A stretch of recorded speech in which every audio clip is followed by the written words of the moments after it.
Try and get a little bit closer to that mic if you can. Dan. Get a little bit closer to me. Get a little bit of my love.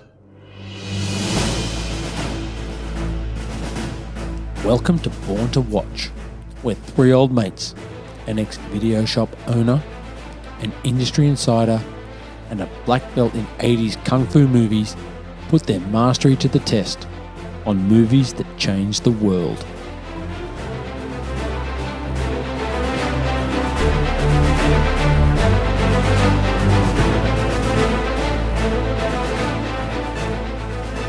Hey there, fellow watchers. It's that time of the week again. It's Born to Watch time. And with me in the studio, the panic room, is Gow. How are you, mate? Great. Glad to be back here. Another great episode up tonight. Looking forward to it. Yeah, good comedy this one. Yeah, it's going to be a lot of fun, this one, I think. And Dan up there on the land in Noosa in his new digs. How are you, mate? What's going on? Mate, yeah, but coming to you from the new podcast studio up here on the land, it's looking very good. So I'm going to be able to cut a bit more sick than I normally do. I normally have to dial it back about 40% just because I have my children in the bedroom next door listening to me cut sick here. But yeah, no such excuses tonight. So a margarita in hand and only you two to listen to my ravings. Things could get ugly. Well, it was mentioned last week that people were concerned. They thought you were quite lonely. You were using the podcast as a way to get all your words out. It was true. You both know that Animal Kingdom is close to my heart, so I was always going to have a bit to say about that. The never-ending story job. It hurt, but it was fair.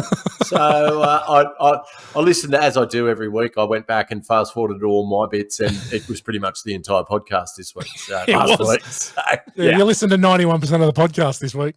That's it. Yeah. But other than that, big week on the land.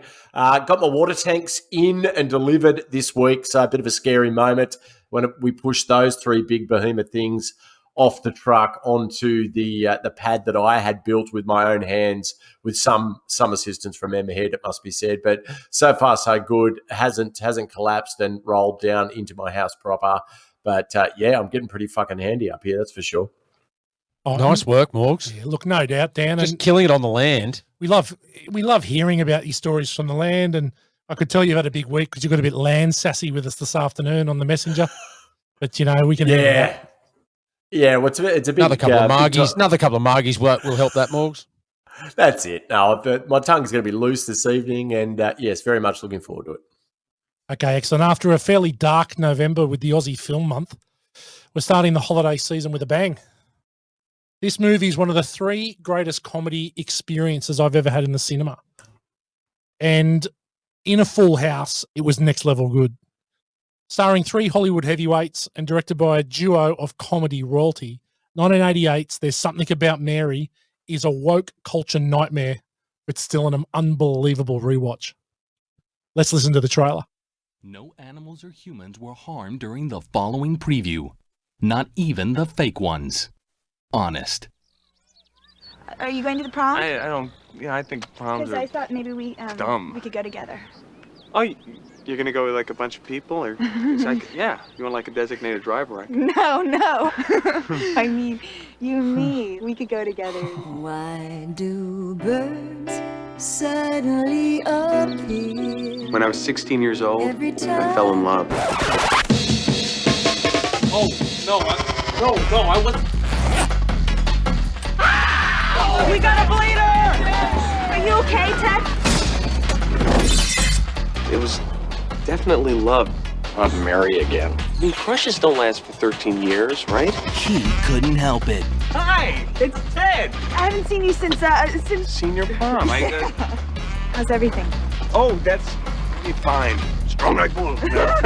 And he couldn't explain it. You asked me to follow around your girl, and I did. And then the truth is, I started to like her. Because there's something about Mary. She's still a fox. Mary's a fox. She's a fox. I want a guy who can play 36 holes and still have enough energy to take me and my brother to a ball game. Just a little bit of history repeating. Too bad you don't live here, Ted. 20th Century Fox presents... How many is this? Four. Seems like an awful lot to give one little pooch. He doesn't like anybody. He never usually likes guys. A new comedy. Come on, boy. From the Fairley Brothers, directors of Dumb and Dumber and Kingpin. Would you like a little clam dip, doll? Whatever. Cameron Diaz, Matt Dillon, Ben Stiller.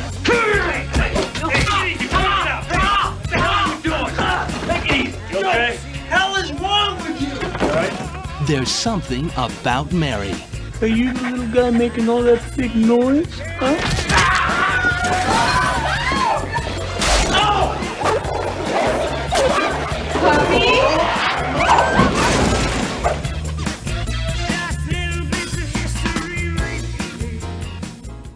Well, a little better trailer this week, a little bit more action in that one. We actually got a feel for what the movie was, not like last week's Animal Kingdom or The Raid. Yeah, that's on the way back up. That's better. This is a better trailer. Thank you, Johnny Bull, for making us keep it in. Now, this movie came out in 98. When did we first see this one, Gow? I've got no idea, but I'm assuming we saw it at the movies. Yeah. We'll run with that. You saw it at the movies? I did see it at the movies, yeah. The only it was movie I can remember seeing in 98. When did you first see? Yeah, no, I can only remember seeing one movie in 98, and that was Armageddon with Gow in the theatre at Williams Lake. Yeah, that's right. Yeah, on our travels, we were in Canada. That's true. We were overseas. You were traveling. That's right. We're playing semi-professional rugby and working as semi-professional ski instructors as well. And we palled up with a group of rugby guys up at Williams Lake, and they took us out to see this new Bruce Willis flick, Armageddon, at the local cinema. And there's probably about 25 of us in the cinema. And that's the only real movie experience I can remember from 98. I've mentioned on the podcast before that when the meteorite was predicted to hit Australia, all those fuckwits guys stood up and cheered. Everybody cheered. The whole cinema. That's not right. Not right. That's including your mate Roy with the big Frank. That was So that was. But when did I see There's Something About Mary? I have absolutely no idea. I remember distinctly, as usual, when I saw There's Something About Mary, and for one of the reasons is that I didn't see it with you two. I saw it with two great friends, well, three great friends of the podcast. Saw it with my wife Megan, and I saw it with Huey and Lou Barrett at Hoyt's Ringamall. Yeah, friends. Rugby friends. And we saw it. Friends. Thank you, in-betweeners. Settle down, Jay. And you would be the Jay of our group, wouldn't you, Dan? I reckon. Mate, I'd be briefcase Mong. Don't worry about that. But you'd be the Jay. Do you get the balls in there as well? Well, sometimes, yeah. Mate, there's no funnier television scene than when he's explaining him toe fucking the girl in the caravan. Oh. Watchers, what about some of the stuff that Jay comes out with? So, watchers, if you have not seen the TV series The In-Betweeners, an English coming of age with a U TV series, you have to watch it. Two very sub-average movies, but three of the best series of television ever made. They're so funny. Very, very funny. The movies were was shockingly shite.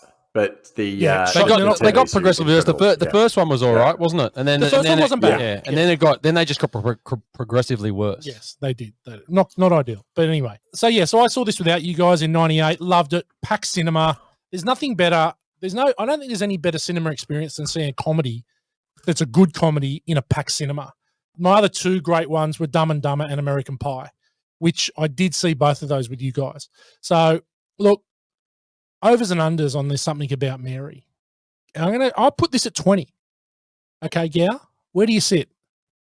I'd have to say over. Yeah. I've got to say over 20 for this one for sure. Yeah. Seeing that it's 24 years old now? Yep. Yeah, I'd have to say over 20. Good maths there. Yeah. Quick. You should do the ratings. Yeah. No, it's much better when you do it. It's the Morgs, highlight of some people's show. It is the highlight, yeah. Morgs, what about you? Over and under 20? I'm going to go under 20. I don't know that I jumped onto this as hard as you guys. So it's definitely been a long time since I've seen it. So much so that I didn't remember one pivotal scene with the python when the boys break into summer. Yeah. So well, we're gonna actually get to that because there seems to have been a bit of a takeover. Update? Yeah. There's an uncut version which is 10 minutes longer. Very similar to the Alien Special Edition, where they've added a few things in, but unlike the Alien Special Edition, I don't think this does it any justice. I'm not sure whether those scenes are robot really required. sentries. But no, there's not. But Gow, why don't you tell us about the movie? Okay, with the tagline, "Love is in the hair." That's very fucking good. Well played. That is Well very played. Good, good. isn't it? Yeah. Well played. Well played. 13 years after a humiliating high school episode of Prom Datus Interruptus, angst-driven Ted is still crazy in love with Mary. Hoping for a second chance at wooing the girl of his dreams, he hires sleazy private dick Pat Healy to track her down. However, after taking one look at Mary, Healy decides he wants her for himself. Before long, Mary's suitors are engaged in a hair-raising battle for her affections. And soon the fur really flies right out the window. So grab your hair gel and get ready to sing along with Puffy and enjoy another helping of Franks and Beans in this outrageous romantic comedy that's a gut-busting blast. I'm sorry. That gets 10 out of 10 for me. That's synopsis. That's solid, isn't it? That's the best one. Yeah. That's Yeah. 5. That's 5 out of 5 in the rank bank for synopsises. That's Nice. the best. Love Yeah. is in the hair is the all-time. Perfect, isn't it? Yeah. Okay. Very, very good. Look, interesting one, this one in the ratings. IMDb have got this at 7.1 out of 10. This is certified fresh, 83% on the tomato meter, but only 61% on the audience score. Now, we have no idea what that means, but what I'm going to ascertain that this means is that the critics loved it, audience not so much. From a Rotten Tomatoes perspective, 61% is low, I think. Okay. I don't know. I'm sure this was a big hit, though. The audiences love this. For sure. This is one of the top movies of the year. Well, the Farrelly brothers were the comedy gods at the Yeah, they time, were. right? They They were. were just rolling them out, and they were all good. There's an interesting backstory. I don't know if you read that about this movie and what they did with it, but we'll get to that. We'll get to that later when we talk about that. Sure, we will, Stats. I'm sure we will. Gal, why don't you Can tell I, us? wait, I just need to stop you there. Stats, you've got to sell it in as if you know fucking everything, not that you do research for this, just that you are the guru, all right? It's all about smoke and mirrors with this thing. Like, you guys, are you really an 80s Kung Fu expert? That's debatable. Is Whitey an ex-video shop owner? Well, I vaguely remember something about that in his business. Am I an industry film insider? Fucking oath I am. So it's all about smoke and mirrors for you. You've probably got the percentages of what we are in that triumvirate a little out. But look, Gal, why don't you tell us about the cast? I feel like I should have taken a knee there when industry heavyweights. Well, he's speaking. I know. I feel like I should That's take why a knee. Well, I didn't interrupt him. No. When he's dropping the gold, this is it. We've got to listen. Thanks, Yeah, Morgs. Truth bombs. Truth bombs. Call him Truth Bomb Dan. TBD. This is it. So, Gal, why don't you tell us about the cast of the movie? All right, let's start with Cameron Diaz. Cameron Diaz, she was a model early on, left home at 16 and then traveled around the world, spent a bit of time in Australia. Really? Yeah, got alcohol poisoning over here, but, that's comes with the territory in Australia, I guess. She must have been drinking at the Stain. Could have been. She was in the round bar. But, she came back at 21, returned to California, and then was working as a model, and then she got auditioned for a part in The Mask and got that. That was straight off the bat. Yep. So, no previous acting experience, and she got in that movie with Jim Carrey. She's the best thing in The Mask. Yeah. Yeah. I remember watching that when I first saw her going, whoa. Yeah. How good is she? I think this movie's peak Cameron Diaz, though. Yeah, This it is is. her. She doesn't get any better than this. Well, she started in The Mask 94. She's the one in 96. Rom-com. Yeah. Not a bad Not movie. a bad movie, yeah. With Ed Burns, Ed Burns Jennifer wrote it, Aniston, yeah. John Mahoney. It's a very good movie. Yeah, that is a good movie. Yeah. Edward Burns wrote that. Yeah. Wrote and directed it. Burns Feeling is- Minnesota. His moment, Ed Burns it was like a very fleeting Ed Burns moment in time, wasn't it? Like he had that the Brothers McMullen that he wrote Yes. and Yep. directed, and the indie film that he shot for about $50, which was excellent. And then he popped up a bit. They tried to make him into a leading man, but it just didn't kind of resonate. And then he was producing for a while. But yeah, it's a definitely a 90s snapshot in time to say that Ed Burns was one of the It Boys at the time. Do you know? Well, he wasn't directing that. Was it Peter Berg that was directing? Was that the guy that was directing him? In what? In that movie, in She's the One. No, that was Ed Burns. Was he director? Oh, I know. Peter Berg directed I think that. Peter Berg directed He it. directed The Brothers McMullen. The Brothers McMullen. Okay, yeah. But do you know who Ed Burns is married to? Who? Christy Turlington. Really? Yeah. He's doing all right. He's doing all right. He's doing okay. Yeah, he'll be fine. Right. Anyway, after that, into Feeling Minnesota with Ed Norton, Vincent D'Onofrio, My Best Friend's Wedding with Julia Roberts, Fear and Loathing in Las Vegas, a small role, and then there's something about Mary, which really pushed her up to the heights. Being John Malkovich, Any Given Sunday, 99. Great movie. Yeah, cracking movie. She was What the is- wife. What is? Oh, sorry. I thought we were still talking about Ed Burns. I may have had a bit too much margarita here. I was sitting there thinking, who the fuck was Ed Burns in Any Given Sunday? There might be a bit of a delay getting this out to the land. There's a delay. There's a delay in something. And then, of course, she was in Charlie's Angels in 2000, another huge movie. Yep. And in 2003, Charlie's Angels Full Throttle, which I think she got paid about $20 million for, which put her up. I think there's only a couple of actresses that had got over that amount at that time. She was massive. So she was huge. She was massive. She did the voice, obviously, of Princess Fiona. Yep. In the Shrek franchise. Vanilla Sky. She was in Slackers, The Sweetest Thing with Christina Applegate. That's quite a funny movie. Yeah. That's a good movie. It's got Selma Blair in it as well. Yes, it does. Yeah. Gangs of New York. Oh God, she's bad in that though. She's bad in Gangs of New York. I've got to say, she's got a bad accent. It's a bad role. I haven't seen it. Yeah, it's a great haven't movie. seen her in that. It's actually not a bad movie. I've seen the start of it. Never, it's never Martin got through it. Scorsese, Leo DiCaprio. That's right. Night and Day with TC. That's a sleeper. Yeah. Night and Day. It's a good movie. I actually enjoyed it, and that Yeah. was at the height of Tom Cruise craziness. Yep. And so it didn't do very well, but it's actually not a bad. It's not a Yeah. bad movie. They go pretty well together in the movie. Yep. They gel pretty well. Yeah. Yep.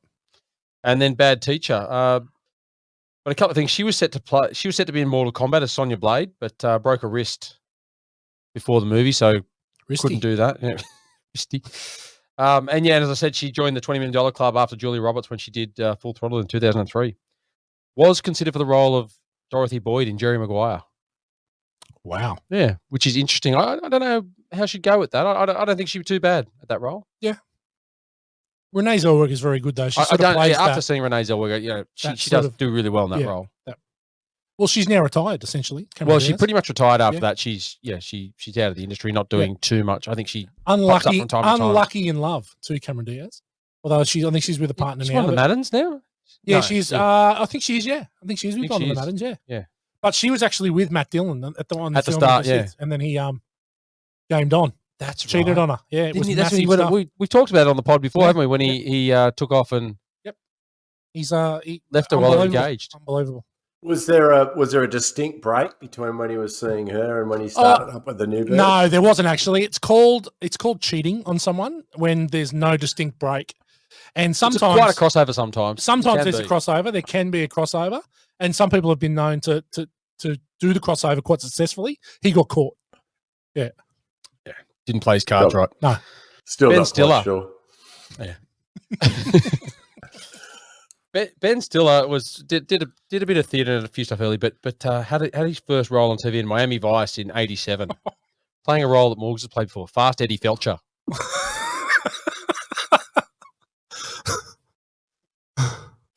Was in Empire of the Sun in '87. Wow. Did a few. Okay. Yeah, he had a small role as a dainty, and then a few independent movies. Was in Next of Kin in '89. Is that the Swayze one? Swayze and Liam Neeson. Liam Neeson, yeah.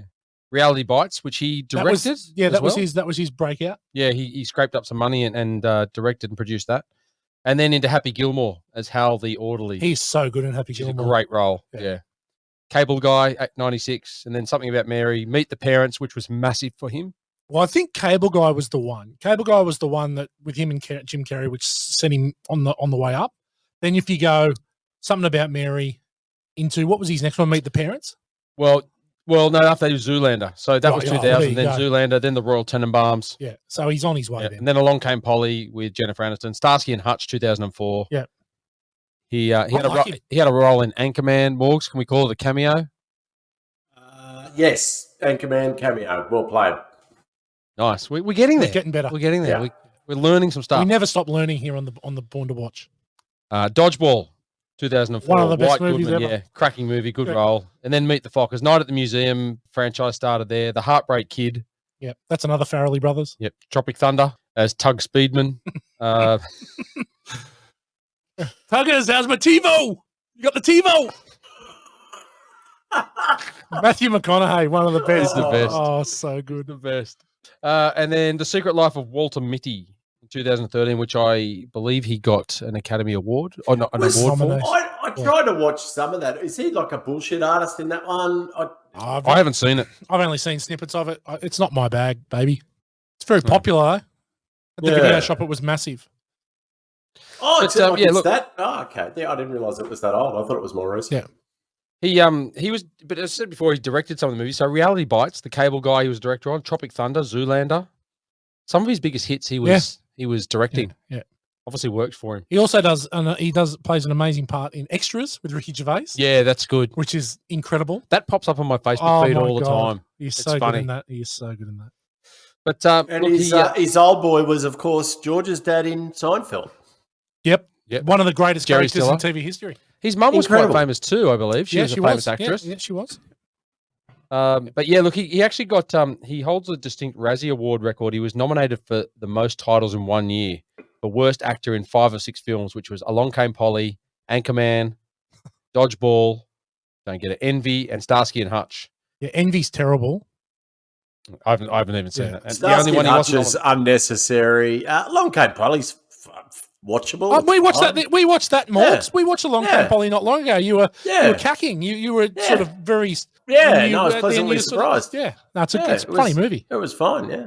Yeah, he does tend to play the same guy in all his movies. The down on his luck sort of loser that's Schlub, trying to get the girl. Yeah, he is. He is always that guy. He's the right? same guy every movie. So is that him? Could be. Yeah. Was considered for the role of Willy Wonka in Charlie and the Chocolate Factory, which obviously Talk about unnecessary movies. Yeah. Unnecessary. The original Willy Wonka, I just watched some of it the other night. It's still one of the greatest movies ever. Love Yeah, it. so good. Yeah, it's a good movie. Oh, I watched Gene that not long Wilder ago. is so good. Yeah, he's so good in it, Mate, isn't You're he? going to do that on Born to Watch. Augustus Gloop. Oh, yes. Look, Matt Dillon Love him. started a movie called Little Darlings in 1980, one of his early roles, with Tatum O'Neal and Christy McNichol. And then was in The Outsiders in 83. So hang on, with whoa, just way back. Christy McNichol, is she the female lead in Youngblood? No, that's oh God, no, it's not Chris McNichol. Her name Because will we come to mentioned me. her a few times on the pod. She's in the recently. Pirate She was in the Pirate movie, yeah. The yeah. Pirate movie was the big one she was in, I think. There was a couple of okay. others too, but Yeah, no, she does look a bit like the lead in Youngblood, but it's not Chris. Yeah. McNichol. yeah, The Outsiders 83 with an all-star young cast at that time, but Yeah, it's an amazing movie. all of them went on to big things. Rumblefish in 84. Now, Rumblefish, I don't know if it was a movie. Was that a book we read at school? Well, it was S.E. Hinton. It was an S.E. Was Hinton. it, book. it was there was a school Yeah, book. it was then, another yeah. sort of outsiders. type Yeah, of yeah, yeah. movie. I remember reading it. Yeah. I remember reading it.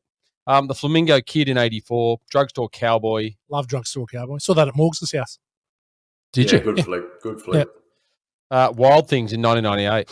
Oh, well, you know what's When funny? are we covering that on Born to Watch? Well, that's going to be Born to Watch at night. Born to Watch nights. Born to Watch nights. So what? Late nights.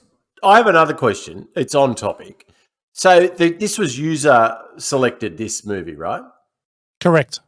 Yeah. So I think we need to provide a better selection of movies so that they can choose Wild Things or something like that. Mate, I'm happy to get on and give them Wild Things 9.5 weeks. The Color of Night. So we Emmanuel. can see Bruce Willis's Wang. Yeah. And There's what's a few the one movies where we could throw it out. Forrest Whitaker Basic Instinct. is in love with the tranny? What's that one? Oh, for The Crying Game. The Crying Game. Oh, Crying that's Game. a good flick. Good flick. Oh, my God. But yeah, anyway, there's something about Mary 98. One Night at McCool's. He was in Crash. Got nominated for quite a few awards out of that. The He worst- was the Why? worst racist Why? officer. Why? Exactly. The The worst worst pe- is fine, but that was a travesty. Well, it was because it was it was a racially motivated film. So it was a stock standard award film, and it was not great. The worst Best Picture winner almost of all time, Crash. The Danny Moore of films. Absolutely. Wearing the torpedoes. Yeah. The old school padded torpedoes. Yes. You, Me and Dupree, 2006. Hustlers, Is that- 2013. Oh, hang on. Jim Carrey, where he's a Rhode Island copper. Is that you, me and Dupree? No, that's No, me, myself, and that's- Irene. Oh, God. How could I get those two confused? You Oh, mean Owen Dupree Wilson. is Owen Wilson. Owen Wilson. Sleeping on someone's couch Oh, after yeah. they get married.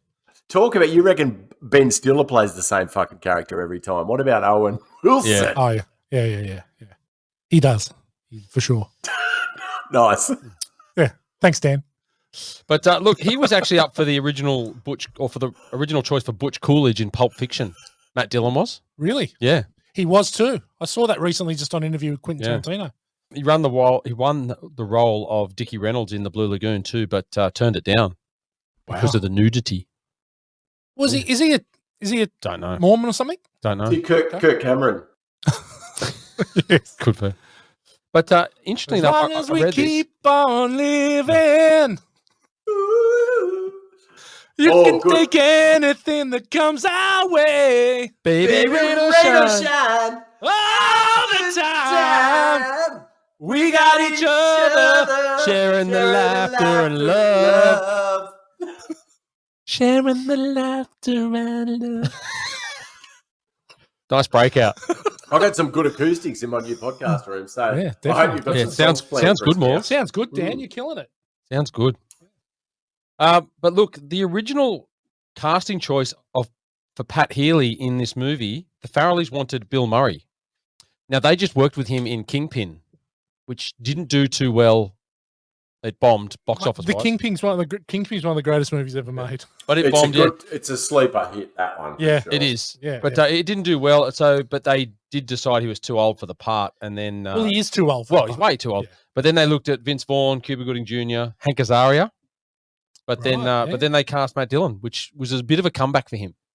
Bit of a comeback role. Yeah, he hadn't done much for a while. Did you, just topical on Hank Azaria, did you see that he recently apologised profusely for the character of Apu, Apu. in The Simpsons? Yeah. That wasn't that recent, though, was it? That was a while ago he did that. Oh, okay. I only Like, read as it in- recently. Okay. But I mean, fuck, what do you do?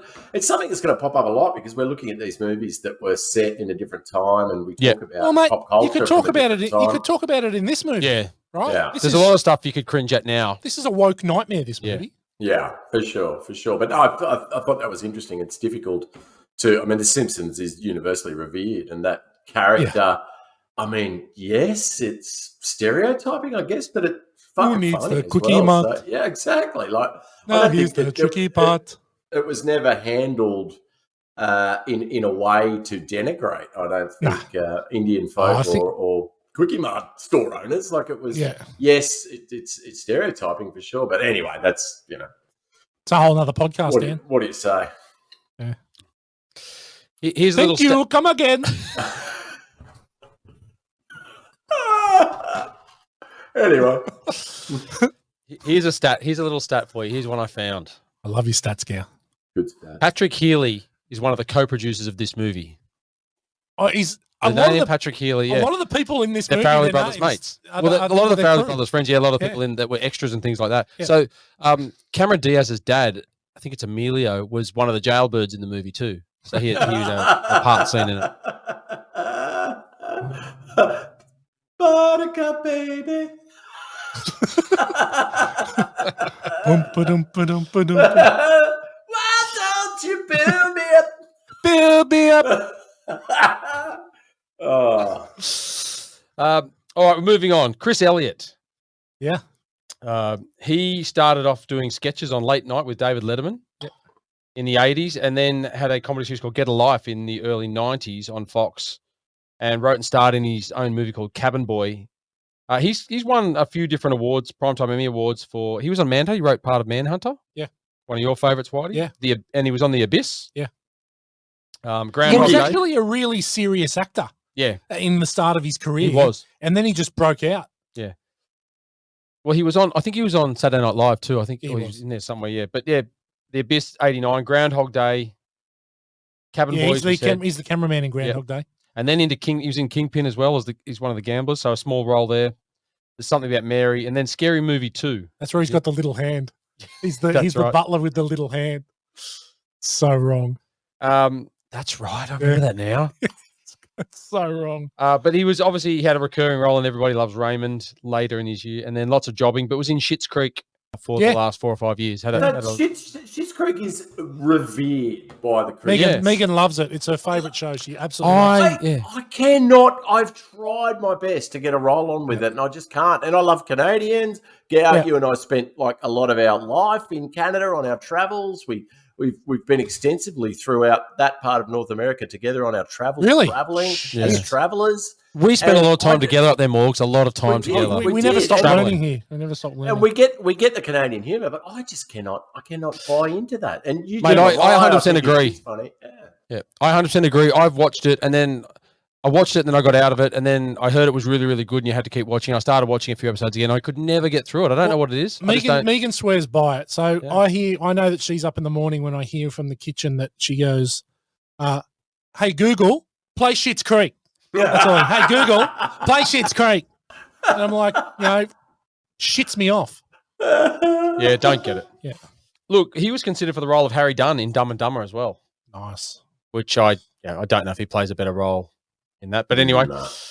and look, there's a couple other people in the movie that have got smaller roles. We've talked about Craig David's dad, Keith, quite a few times. He's very good though. He's Awesome, really it good. is. He's got a good Awesome. Bring part. open a can of whoop ass Yeah. on you. That was ad libbed. He ad libbed quite a few of his lines. I just love when he's in the bathroom. He goes, "Open a can of whoop ass on you." Where is his wife? What his wife in that? Marky scene? Post. Marky Where is Post. she? What's she what a out stunner. of? What's She's she out of out Night Court. Yeah, She was out of I was Night looking Court. at her thinking she's really familiar. Yeah, Yeah, Night Court. super Well, Okay. she only just passed away. Just in the Oh, last did she couple of really? years, Yeah. She's stunning. Good sword, yeah. Yeah, great sort. Marky Post. Oh, and you know what else she was on? Mm. Standing tall on the wings of our dreams. Perfect Strangers. Right. Oh, was she fall on the wings of our dreams. Oh. The cousin Larry. I think cousin Larry was plowing Marky Post, which was completely unbelievable. Well done. Completely Cousin Larry. unbelievable. Cousin Larry, I no don't- lips. I remember Perfect Strangers. I didn't watch a lot of it. I don't think. One of the What were you watching instead, Gav? Oh, I've got no idea. McLeod's Daughters. Yeah, could have been. I reckon, Got a yeah, good one. Country I've never watched Practice. McLeod's Daughters. Country Practice. But look, anyway, Keith David. Look, he's been in a few movies. Platoon. We know he was in Roadhouse. Had a massive role in Roadhouse. Huge role. Huge role. Poured one coffee. He was third. And look, then third field lead, and he was on there for 7 minutes. He was. I know. No, he didn't say a word. He poured the coffee. Poured the coffee. That's all he did. Yeah, Did not say a we've word. been through it. His role Yeah. got reduced. So yeah. But look, I won't go through it. And then there's Lee Evans who plays Norm or Tucker in this movie. Let's just stop on Lee Evans. So, on the revisit for this film, I just pissed myself every time he came on. The physical comedy, it was an absolute masterclass. Oh, God. So, I just, he's it good. was so impressive. I believe That must- that there were reviewers that pasted him about his English accent in the film Yeah. too. They thought it was shit Definitely. house. I was like, yeah, he's English, you fucking idiot. So, Well, yeah, he is, but he hammed it up. Like he put on a real full on English accent. it to cover was, the movie. Yeah, no, it seemed he was funny. Tucker, But look, funny. Good comedy. Yeah. I've done this 1,000 times. Done this 1,000 times. Very good. I love her, man. Give Mary a good rogering. I'm going to get you. Yeah. He is good in it. But yeah, look, he hasn't done much. He was in The Fifth Element in '97 with Bruce Willis. That's a good And movie. something about Mary. Look, he's jobbed around a bit, but there's not a real lot of other. No, he's a movies, very roles he's been successful in. stand-up comic in the UK. Like his Yes. acting, Yes, he is, acting was a bit of fun on the side. Yes. And look, there's a few others in this movie with smaller roles. Jeffrey Tambor, obviously Sarah Oh, Silverman. well, we can't gloss over Jeffrey Tambor. Yeah, I knew because you wanted to he's talk got, about him. He's got one of the best parts in the film. So we And touched even- on this earlier. Can we talk about Yeah. this now? Yeah, we can talk about it now. So there's the 10-minute uncut version of the film where there's a whole backstory to his character. So in the theatrical release, you don't really learn much about him. But in this, you learn that he's like he's been off the coke for Yes. 19 years. And he So doesn't that's in the drink. new cut. So that's in the extended cut. So then Healy gets him back on the rack, Yeah. and he's racking up, and then eventually he gets eaten by his snake. By the python, yeah. Yeah, Yes, by that's his how I fed him a few days ago. Yeah. Because I was looking at that going, I don't remember this. This is all Yeah. quite new to me. Yeah. So that was the version that we watched, Yeah. that uncut version, which I'm not sure that, and we'll get to it in Good, the Bad, the Ugly, but I'm not sure it adds much to the movie. No, not a heap. Although, look, that whole thing, the snake thing goes through the movie, at Yeah, the it does. start, and I fed him a few days ago, and then obviously he ends up getting eaten. Yeah. The dog's just sitting in the house. I can see what they were trying to do, like when the dog re-enters and it's meant to release a bit of tension, but there's no tension to release. So it's No, there's none. Yeah. Anyway. Yeah. But look, I mentioned obviously Jeffrey Tambor, Sarah Silverman in an early Yep. role. Richard Tyson. Yeah, he's one of the just, coppers. small role. I just happened And the to other be copper out of watching Funny People this afternoon with Adam Sandler. I was Yep. just flicking around on my bazillion channels, and there was funny people. And yeah, Sarah Silverman has never really had a breakout role. She's done a lot of support stuff, but she did the voice of the internet for Ralph Breaks the Wreck-It Internet. Ralph. Yeah, she's up. Yeah, Wreck-It Apollonia Ralph. or Yeah. Penelope or whatever. Princess Penelope. She's fantastic, and obviously a storied stand-up comedian, and just piss funny, but has never really. I really enjoyed her in the bits where the American talk show host who did the "I'm fucking Mac Damon" bit, whose name has escaped me. What's his Kimmel. bloody name? Kimmel. Yeah, Kimmel. He did the that, and she was a big part of that. She was obviously playing Kimmel's ex-girlfriend, actually as his ex-girlfriend. So I think she's fantastic. But She's great. Yeah, she's quite funny, very funny. Well, I was just flicking through the channels and I come across Entourage, and she's in that episode when Ari comes back, or maybe it was another one where he's trying to rep her. He wants to sort of sign her up, and he's trying to chat her up, and she goes, "I'm not going to fuck you, Ari. I know you're married." He goes, "I'm not trying to fuck you. I'm trying to sign you." Very good. Great show, Entourage. Great show. Yeah, so look, and obviously she's in it, and Dobak's in it as well. Yeah, he's Richard Jenkins. He's Richard Jenkins. psychiatrist at the start. Thanks, Dobak.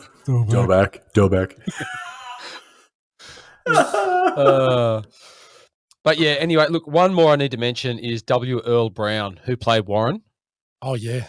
Now he's been in a few roles. He was in Scream. He played a character called Kenny in '96. He's obviously in this. He was in Deadwood for quite a few episodes. Deadwood. You know, I knew he played a cowboy actor somewhere. I recognised the face. I couldn't remember where. Good stuff, Stats. Yeah, he was in Draft Day, 2014. Great movie. Oh, Awesome. what a One of the best. One of the such best a good movie. What a fucking piece of excrement! I cannot believe you guys like that movie. Mate, you're shit, Dan. You don't know what you're talking about. Gone. That's it. There, I said my piece. How's your mum? No, I was actually just thinking about how ridiculous a love story between a 70-year-old Kevin Costner and Jennifer Garner was. In my Kevin mind, Costner. Look, let's be honest. If any 70-year-old is going to be able to slay a 40-year-old, it's going to be Kevin Costner. Let's be honest. I watched the first episode of Tulsa King this week as well. Oh yes. Yeah, I love Taylor Sheridan. I love everything he does. Don't know if I'll get to episode 2. What do you guys think? Okay. No, I haven't seen it. I watched the first half of it. Yeah. Yeah, I might be with you on this one, Dan, and I'm a big Sly guy. But same. But he's the reason where I got to that in my inebriated mind was he's actually 75, plays 75 in the show, in the Tulsa King, and he puts away a chick at a hen's night, and she's fairly disgusted with herself for putting away a 75-year-old, but he's in good nick. And I can't remember where this story's going. So, if we want to talk about stuff like that, Costner. We were talking about how old he was. Yeah, I remember. Yeah. So in the Mule, Clint Eastwood at 91 has a threesome with 2 Mexican drug girls. So if they've got the swinging dick in Hollywood, they can just write whatever they want. He's Clint Eastwood. He's going to write that in there. I'm doing this. It's like Tarantino writing in a foot fetish scene. Yeah, absolutely. Absolutely. But look, the reason I brought him up was because obviously we got sidetracked there on Draft Day. He was in the Book of Boba Fett. He had a couple of episodes. In a couple of those shows, he was the proprietor. I don't know how you pronounce it. Wiki? I've forgotten who we're talking about again. Who are we talking about? W. Earl Brown, Warren. Ah, yeah. Okay. So the whole reason I brought him up is because his first ever role was a paramedic in a 1991 movie. In a 1991 movie. He was a paramedic in a 1991 movie. Silence of the Lambs? No, and this leads us to 1 Degree. Oh. He was in Tango Backdraft.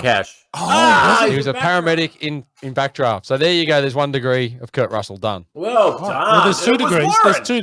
How good. It was, that's good. Warren's a good one because Keith David's obviously the obvious one. Yes. No, I dig deeper than that, mate. I love that you did. Yeah. Well done. I do know a lot. Like, I don't research some of this stuff. I just pick it up. There. I just pick it up osmotically. It's just there. What the fuck did you say? Osmotically? Yeah, is that even a word? I don't know. No, I think you just freestyled them, which is grouse. Yeah. I was listening to your notes, Morgs, and I was trying to take them in. It was a kaleidoscope of bullshit. Listen, we got to talk about the Farrelly brothers a little bit. Yeah, of course we do. I'm just going to give you a heads in. You guys can chat about this. I'm going to give you some of the movies we've been through. It. Dumb and Dumber, Kingpin '96. There's Something About Mary, Me, Myself, and Irene, Osmosis Jones, Terrible. Shallow Hal 2001, The Heartbreak Kid, Hall Pass, and then most recently, The Greatest Beer Run Ever with Zac Efron and Russell Crowe, which is out this year. That's not a bad movie. Haven't Well come worth across watching. that. Is it Well okay? worth watching. I actually picked this up in Phil's school for F-Wits this week, G-Man, and Okay. posit the question to you cats and the rest of the F-Wits. Are the Farrelly brothers the most storied sibling filmmakers that we know? And I'll chuck a few more at you. I'm sure you guys know a few, but yeah, let's riff on that. I'm going to set over and unders at over an hour for this week for Film School for Fuckwits. Nice. So let's see how we go. Morgs, I can't wait for Film School for F-Wits. Yeah. That sounds really good. Yeah. No, that's my lead-in, Morgs. I'm listening to your notes. My God. They cut heaps of stuff out of me, everyone. Listen, they cut heaps of stuff out of me. I swear heaps more than they cut it out. There, I've said my piece. So let's go into 1998 movies. Yes. The gross of this movie, 369 million worldwide, 176 million domestic. Wow. It's a blockbuster. It was number four of the year. Opening weekend, nearly 14 million on a Was budget this- of 20. Did this escape an R rating? Because there wasn't a lot of cussing in there, was there? It was only the simulated There was wanking some and adult stuff. themes, yeah. There wasn't much Yeah. swearing. There was a lot of adult themes, though. Yeah, but I don't think it would have been an R movie. So that's, well played. But yeah, budget of 23 million. So let's look at the movies that scooped the pool. Shakespeare in Love in 98. Don't get me started on Shakespeare in Love, because the next movie you're going to mention is Saving Private Ryan, and it should have won the best Oscar. Fuck you, Harvey Weinstein. Yeah, It's a joke. awful. Yeah. It's the greatest travesty of a thing that you've ever done in your life, Harvey Weinstein, getting Shakespeare in Love to win the Oscar. How dare you, you grub. Everything else doesn't pale into comparison with what you did with Saving Private Ryan and Shakespeare in Love. Fuck you, Harvey. There's a couple of sides to that debate, but let's park that. But we actually also, about 25 minutes ago, argued that Crash was the biggest travesty in Oscars history. So which fucking one is it? No, what I said was, as I said, that Crash was the worst movie to win Best Picture. This is the greatest marketing travesty in Oscar history. The fact that Harvey Weinstein pulled the strings for Shakespeare in Love to win, and Saving Private Ryan didn't win. It's a disgrace. I said, fuck you, Harvey. Yeah. I do it myself. Exactly. Armageddon must have been up there too, G-Master. So, Right yep, up there. Armageddon was the highest grossing movie of the year, $554.5 million. Saving Private Ryan in at 2, $485 million. Godzilla in at 3, $376 million. Hank Azaria. Speaking of Hank Azaria. And Something About Mary, $369. But look, Shakespeare in Love scooped it in the awards. Best Picture, Best Actress, Best Supporting Actress in Judi Dench, Best Screenplay, Original Score, Art Direction. Steven Spielberg got Best Director. Yep. Saving Private Ryan, as we said. Best Sound and Best Sound Effects. Best Editing, Best Cinematography, and Best Film Editing. That's what Saving Private Yeah, Ryan and got. didn't win Best Picture. Yeah. It's a joke. Robert Benigni got Best Actor for Life is Beautiful. Yeah, that's a great movie. That's a great movie. And he's one of the most famous celebrations when he won. Sort of Yeah, did that's right. Did a handstand and Yeah. danced on the stage. Settle down, mate. You had your moment. But yeah, Hey, so I anyway, thought- look, a few other movies that year. Sorry, I thought about some more things I did on the land this week. Yeah, we don't care. We've passed that. Continue on. No, wait. It won't take long, but it's important because I actually upgraded. What a segue. Well, slick. I upgraded for the first time in my life from the 40-inch Samsung into a 75-inch Sony. I've joined the big smart TV, and I was actually tipped into it by Mr. M. White sitting here across me from the land on the podcast video. How good are big TVs? They're the best. Welcome to a new age, Dan. Welcome to. Welcome I couldn't to help myself, 1999. Welcome You to know what? 1999. I was eyeing off that Hisense and I couldn't help myself, so I bought one of those for the girls as well. So they've got a Hisense just because I needed to do that deal because it was so well priced. You are one of the shittest human beings on planet Earth. But anyway, let's move on.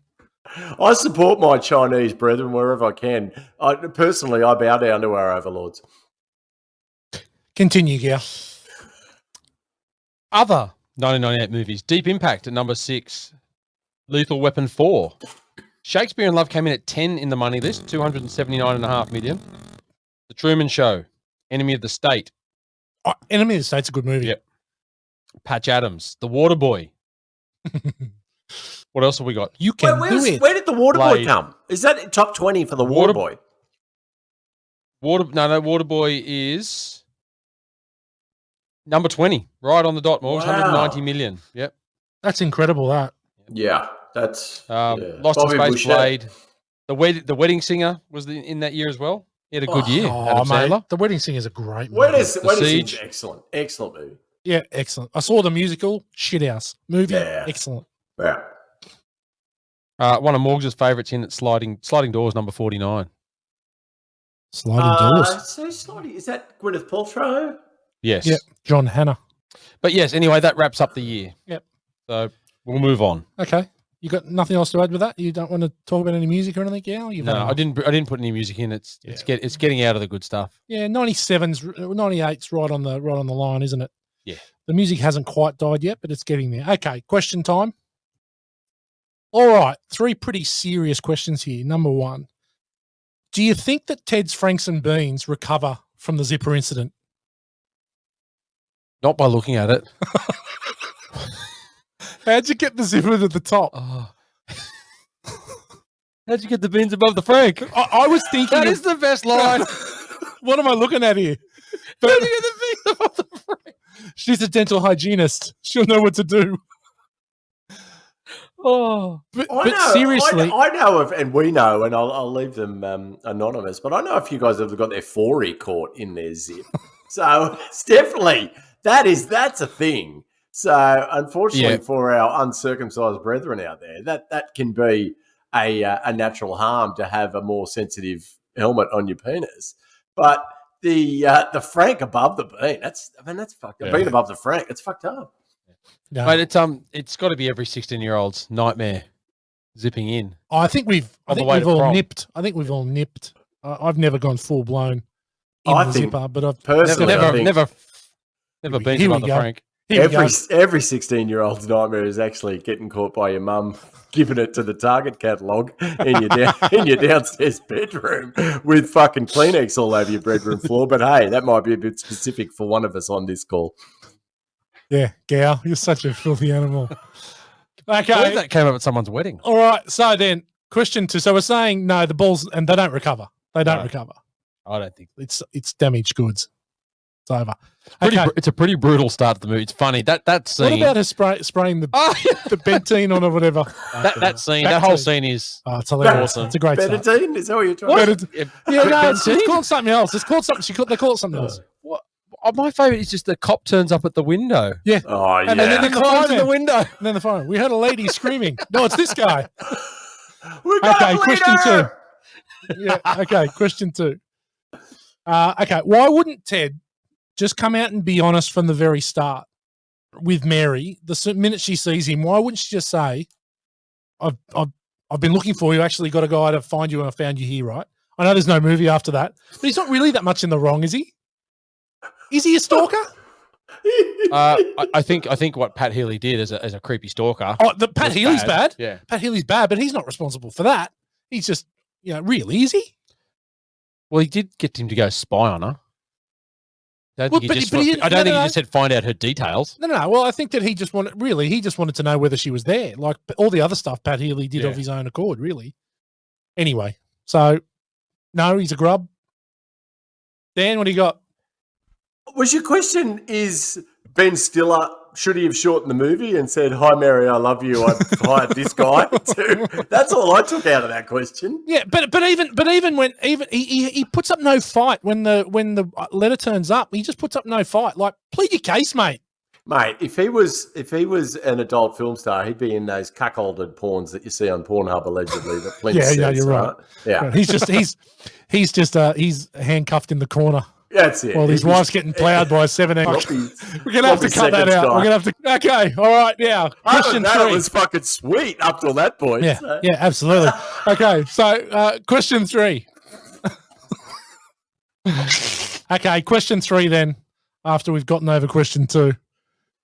Is this the Farrelly Brothers' best movie? Now, we've got Dumb and Dumber, Kingpin, Shallow Hal, Me, Myself, and Irene. Oh, I've even thrown Fever Pitch in there, which is not a chance, but is this the best of them? No, not even close. Okay, what do you think's better? I think Dumb and Dumber shits all over this. Okay, yep. I would say Dumb and Dumber, Me, Myself, and Irene, and there's something about Mary up the top three. Yeah, and you can have them in your order, but yeah, I think that it's up there with those. Yep. All right, well done. I agree. I think it's probably not the best, but it's those three you've mentioned. I actually have a real soft spot for Shallow Hal. So I think that's a pretty funny film as well. Talking about unwoke. Okay, so let's move. Finally, we get to the categories. The good, the bad, and the ugly will lead us away tonight. We talk about the stuff that we like about the movie, the stuff that we think might be a little bad about the movie, and then also what we think is downright ugly. There might be a bit for all of this. We're going to start with you up there on the land. Dan, what do you got for good? Good. Lee Evans, again, really I remembered I enjoyed the performance, but before I became an industry icon, I didn't really look at it critically. But on the review, he's just fantastic. Every scene I love that he's in. The Rogering Mary call, and the script helps. He's obviously given a lot of help. I think he's fantastic. I think Keith David does some incredible bits with his minimal screen time. And we sung the Buttercup song before, but the closing credits were one of the most enjoyable scenes in the movie for me. So yeah, I agree. The fact that they captured that all the way along with all the scenes, and you got to revisit all those, the extended cast, and you mentioned Cameron Diaz's old man was in the prison scene in the orange jumpsuits, and then singing the Buttercup song. So yeah, it's those bits when you've seen a movie a lot to be captured by a couple of scenes that you didn't really gravitate towards previously. That's kind of what's good for me. Yeah, that's about it. I'm going to agree with you in a certain respect. Then, Morgs. Yeah, Keith David was great in it. I really liked that whole scene. We just went through it. The zipper scene at the start. I think it just sets the tone for the whole movie. And there's some funny one-liners that we've got a bleeder, like we said. There's so much good stuff in there. From when he opens the door to when the ambulance takes him away. It's just there's just so much going on in that scene. Warren picking him up and wrestling him, like dumping him on the ground. Yeah, that to me is the best part of it. I really enjoyed that whole scene. Yeah, look, that's my top. Yeah, look, I've got Matt Dillon. I think the movie is amazing. Yeah. I think he's so good in this movie as Pat Healy. He's just he is just the quintessential scumbag, and just with him sitting in the car listening to the conversation when he's going down. Is just hilarious. And I also think that what I find to be almost the funniest part of the movie, and it wasn't that I used to think was, not so much this time, but the dog wrestling scene where the dog's on speed. It's just so stupid. It's awesome. But just the bit where he goes to poke it in the eyes and it puts its paw up. I still laughed out loud at that this time, and I was waiting for it. I think this is peak Diaz. She has never looked better on film. She hardly wears a bra. She's just quality. She's radiant. She is a movie star. She's amazing. Yeah. When she smiles, the world stops. You can understand that there's the world revolves around her. She's the sun, and these guys are the planets, and they just revolve around her.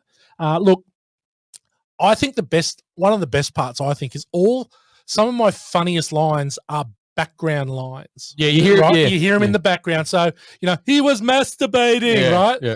Frank Zambine. And then, probably the bit that makes me laugh every fucking time. I know what you're going to say. Exceptional, my ass. He's just palming them off. He just smashes them all. I think that is my favorite line in the movie. And just him celebrating in the background. It's just, I think that is so clever that some of the best parts of the movie are just secondary lines. And the Farrelly brothers just crush that aspect of it. Look, I'll roll into bad here. Look, the movie's too long. I think the movie's too long. And I know we watched the 2 hour, 10-minute version, but I think in an hour 59, it's still too long. It takes until there's 40 minutes left in the movie for Ted and Mary to meet. And I found that to be strange. It's just, again, the Farrelly brothers have this problem with all their movies, I think, apart from Dumb and Dumber, where the movies are just a little too long. Not quite as bad as what happens as we move on to the movies of the late, the 2000s. But the movie is too long. There's some waffle at the start that could have been trimmed, I think. And the other thing, which I think I could put in ugly, but I'm going to put it in bad, is Magda kissing the dog. Oh, yeah, with the yeah. That is fucking shocking. I know, we all know some dog lovers that for that wouldn't be a thing as well. So yeah, that's a thing for me. Yeah, that's a thing. Yeah. But no, I tend to agree. You're not going to put her fake leather boobs? I've got them elsewhere. That was awesome. What do you got for bad, Gow? Look, I'm just, on the rewatch. I rewatched this afternoon. I agree with you a bit there. The whole ending when they all finally get together and they decide that Mary's got to, decide. That's in the last 10, 15 minutes of the movie. It does really happen quickly. Yeah, and so I watched it thinking, it is quite long. Yeah, there is a bit of time, and there is probably a few scenes they could tighten up. And just on that rewatch, I haven't watched it for a while, but you could see that some of those are longer than I remember being. Yeah. But you look, it's a minor thing to me. I didn't have anything really bad for it. Yeah. It's there's some really funny bits in it, but they could cut some of that time out. Yeah, there's a lot of waffle at the start. Yeah. What about you, Dan? Anything for bad? Yeah, I agree. Too long. I mean, you have to look at this. Yeah, you have to silo this in its time in the 90s because there's so much unwoke shit going on. The gay slur stuff, it's just not required. Like, hasn't it become so on the nose in our viewing lifetime so quickly? So that's what struck me when the movie opened. I was like, whoa, you don't see this a lot anymore. And if you took that out of the movie, it would still be fucking sick. Like, it's completely unnecessary. So it's a real shame that we're forced to view this through a lens of, okay, what does 2022 think of a 1998 movie? But that was the gross out stuff. I mean, fine, whatever, gross out's gross out. Yeah. It's fantastic. But there's a few things that I'm sure the filmmakers wouldn't include now that really speak, I guess, at the beginning of the film that are unnecessary. But yeah, just too long was a real bad for me. Yeah. Look, I got one ugly, and we've spoken about this previously on the podcast. Stand up masturbation. Right? It's just it's not a thing, surely. You got a perfectly good bed there, Ted. Just lie down on the bed, right? Or sit on the dunny. Don't stand up. Like, come on, pal. And then how does it get on his ear? Like, that's ugly for me, mate. It's a waste of masturbation. No wonder it took you so long. Be comfortable, get on the bed, lie down. You know where it's going to end up, right? I know that Cameron Diaz had some real reservations about doing that scene or having that scene in the movie because it was going to demean her character. It's quite like it's a full-on scene, for it's that time. so funny though. After that, and he's just looking at her hair, the whole time. Yeah. Do you wonder if do you think they had reservations going, oh, what do you think? Should we put this in there, or do you think they've just gone?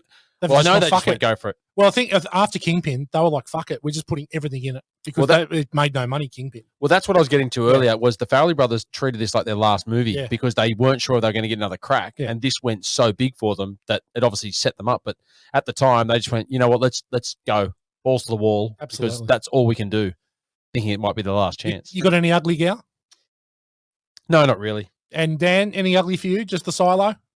Yeah, that's it. No, nothing really apart from that. Yeah, it's an interesting one for us because having to view these movies that are real silo movies and try and watch it like watching it again in '98. That's the hard thing because some of the stuff is a bit on the nose, but I tell you what, some of it's still fucking funny. There's no doubt about that as well. When you're watching it with 22 eyes, with glasses, exactly. All right, thick glasses. So we have now got to our newest segment of the podcast, which is Morgs' Quickfire. And what do you got this week, Dan? You're going to hit us up and let us shoot from the hip, standing up. Stand by. So let's go super quick on this because I'm just gonna stretch it out on Film School for Efforts this week. But first up, That's Not a Knife for a scene that's crossed over into pop culture. I think we all agree it would have to be The Hedges for this one's pretty easy. Absolutely. Yeah. Hey, Derek, Spreckens your dick for the most unlikable character or portrayal character in there. For me, it's Moogie. Oh, Woogie. Yeah, Woogie. Sorry. Yeah, Woogie. Yeah, definitely. He's have you ever had a whitehead on your eyeball? Yeah. Anyone else? Yeah. I can't think of anyone in the movie that apart. Woogie's a pain in the ass. What a shit friend. Seriously. Yeah. Jennifer Jason Leigh in Backdraft for the character that's in a different movie. For me, it's Woogie again. I don't know. We mentioned him a few times in this, and I know he had lived a lot of this stuff, and it was actually his choice to put on all the facial, the massive big zit under his eye, and all the hives that he had. Hives and all that, yeah. On the revisit, I just felt like I didn't quite get why he chose to portray the character like that. What do you guys think? You know what, Morgs, I tend to agree with you there, because when I think back to when I initially watched it, I didn't think that, but rewatching it now, I sort of thought that. I thought, it's all a little bit contrived, and how do his character doesn't, how does he get to be friends with Ted, but Ted doesn't know, and then, then he sort of follows him down there. It's all a bit of a funny stretch for me, his character. I agree. I think he's shit. Move on. Yeah. Ripley running for the worst athletic prowess in the film. Not a lot of standouts. Oh, no. I've got it. When Ben Stiller gets the ass and he goes to throw the baseball. It's a terrible throw. Yes, well, it's bad. No. He's a theatre kid, that's for sure. Yeah, it wasn't that for sure. At high school. He'd never thrown a ball before. No, good call. You could throw this in there, that when they stretcher him out on the stretcher going to the ambulance, they actually drop him. Yeah, and that was not on purpose. Yeah, so they kept it in the movie. Yeah, they kept it in because it was funny, but they didn't mean to do that. Yeah. Robot sentries for a scene that you'd most want to see in the director's cut, a la Aliens and the Magnificent Robot Sentries. I'm going to say I actually want to fuck off the extra scene. So the whole Jeffrey Tambor bit, I don't give a fuck that he used to be a cocaine. The guy's never had cocaine in his life, which is remarkable to me that he's such an A-list star. But when he's licking the dish or whatever the fuck he was doing in front of the fridge, and then he ends up in the Python. That whole scene was just shit. Like, there was no tension for me at all. I didn't give a fuck who was in the Python, and I picked it straight in one that it was meant to be Jeffrey Tambor. I didn't think, oh god, thank God it wasn't the dog. No, we're expecting somebody to be home. Completely unnecessary, not funny, and not welcome. Anything else you'd want to see though? Was there any? No, nothing. I think. No. They could have cut more. I reckon they could have chopped some more. They could have chopped 10 minutes out of that movie pretty easily. Yeah. They could have cut out a heap of the. They could have cut out the hitchhiker. They could have cut out. There's a bit of funny stuff there, but they could have. I don't know. It just seemed to drag that whole hitchhiking bit. I know it's a bit funny, like, I'm taking a leak too. I'm taking a leak. Like, that was funny, but I think it just get me to Miami. I just want to get to Miami. Yeah, some of the stuff in the first scenes they could have taken out the school kid stuff, like enemies mates. Yeah, they could have got rid of that. I did enjoy Richard Tyson, though, as the cop that beats on him against Cast. He was coming off some of the more sultry films with his shirt off type. Two Moon Junction. Yeah, exactly. He was quite the dish back in the day, Richard Tyson. That on the revisit made me fucking laugh, that whole scene. When was Kindergarten Cop? Was it 88? 88? Yeah, so that was right before that. Yeah. Yeah, no, he had a moment. A bit like Eddie Burns. He was around for a while, the old Richard Tyson. But and last but not least, Whitey's Brad Pitt for the actor that each of us finds a bit of all right and would like to have adult relations with. Okay, I'm going to make it a bit difficult. Cancel out Cameron Diaz. Who is it? Magda. She's got a couple not bad sort friends, Cameron. I give Sarah Silverman one. So I'm going to say Sarah Silverman. She's funny as hell and pretty. Yeah, great call. Yeah, for sure. Yep. Good call. Well done. That was quick fire. Well played. Well done. That was good. That was really good.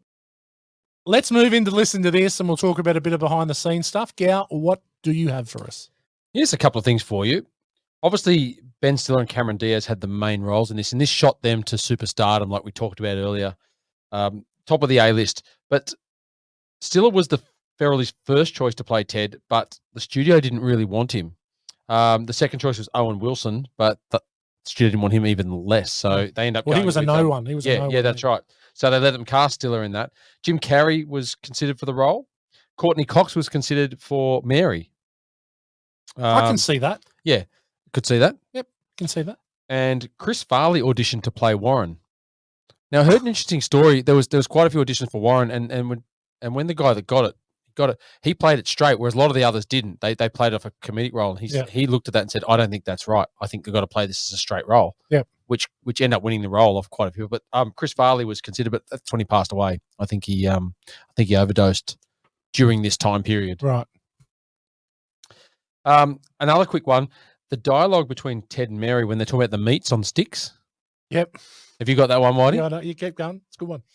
That one was some recycled dialogue they had from Seinfeld when they were going to produce. They produced or they directed one episode of Seinfeld in the end, I think, The Virgin.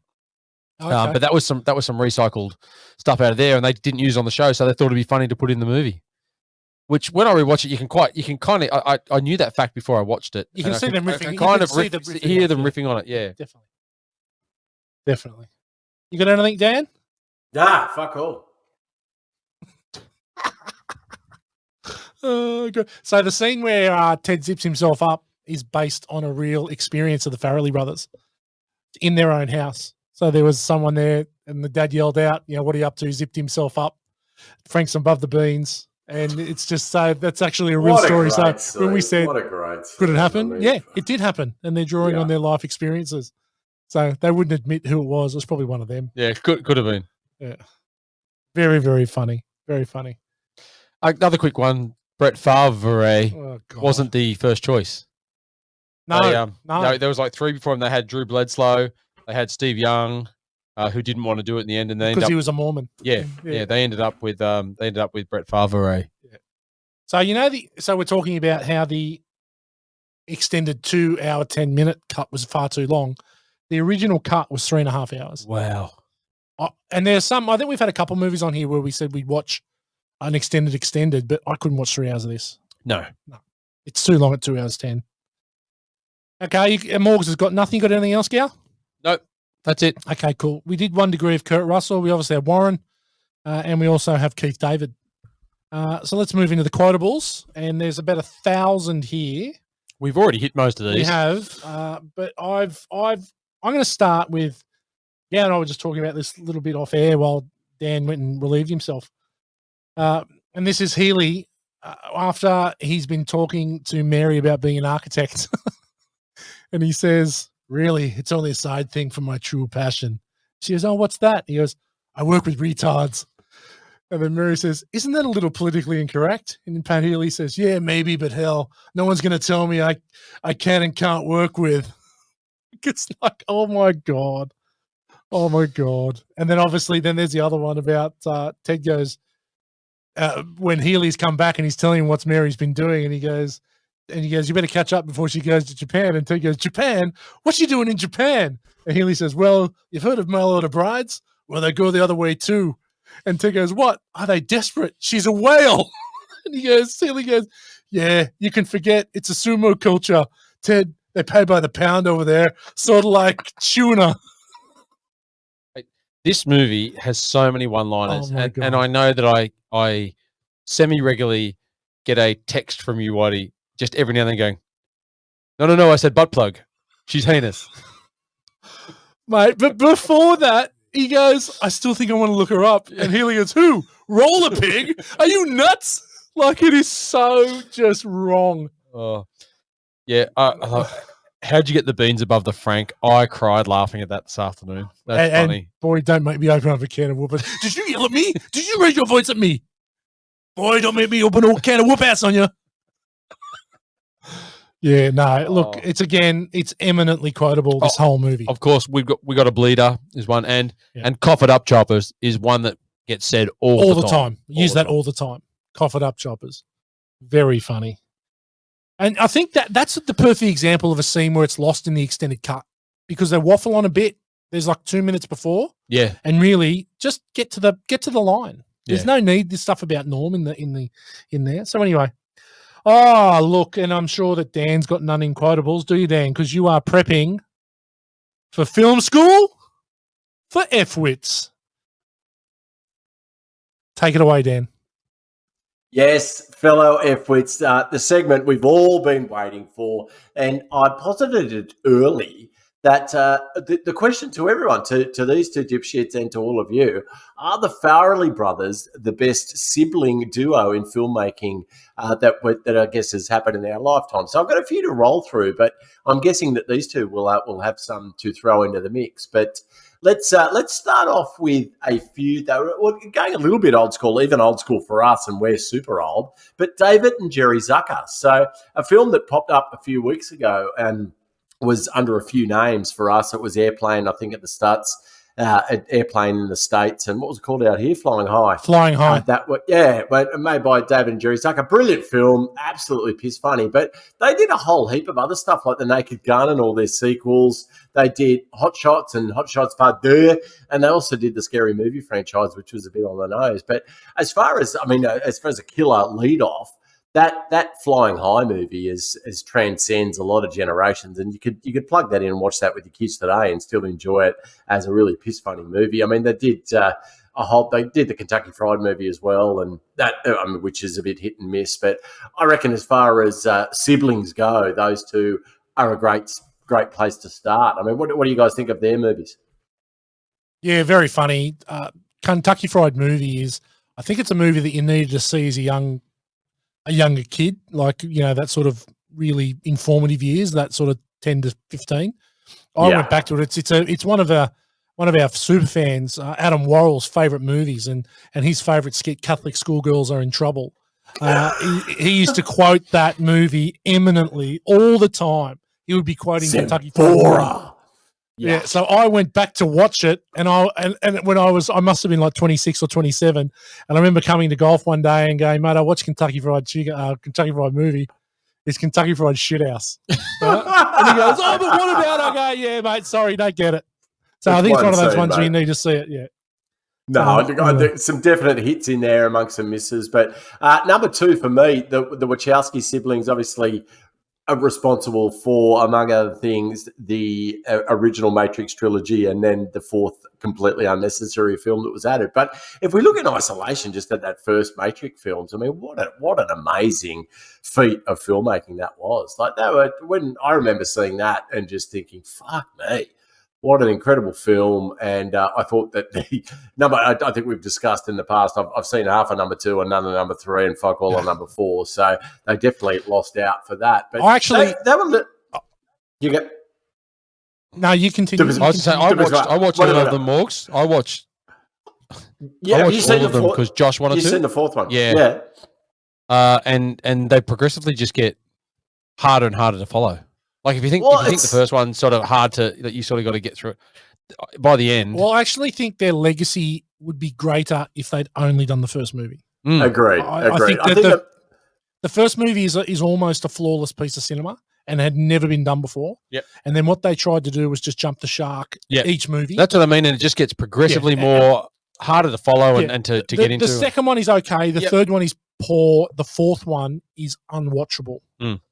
Anyway, the first one is magnificent. Did you guys see Jupiter Ascending? No, I refuse to watch it. Yeah, that again. I mean, these guys are handed $100 million to do a film. It's incredible. The studios trust them implicitly, and they just unfortunately push out a lot of dog turd that the mainstream certainly don't dig. There may be some sci-fi nuts out there that absolutely love this stuff and can tell me to get fucked. But as far as watching this with my old eyeballs, unfortunately, after The Matrix, I just don't feel that they are able to live up to that amazing start. But other siblings, so these guys actually didn't collaborate, but I think they had to be included in the lists. But it's the Scott brothers, Ridley and Tony. So how many films of these blokes are in our list of if not the greatest of all time, but the greatest viewing experiences? That it's just, I mean, Tony has done an incredible filmography of films that we love, everywhere from Top Gun through to True Romance, which I watched this week for the first time in a long time. But there's Gladiator, there's Black Hawk Down, there's Thelma and Louise, there's a whole heap of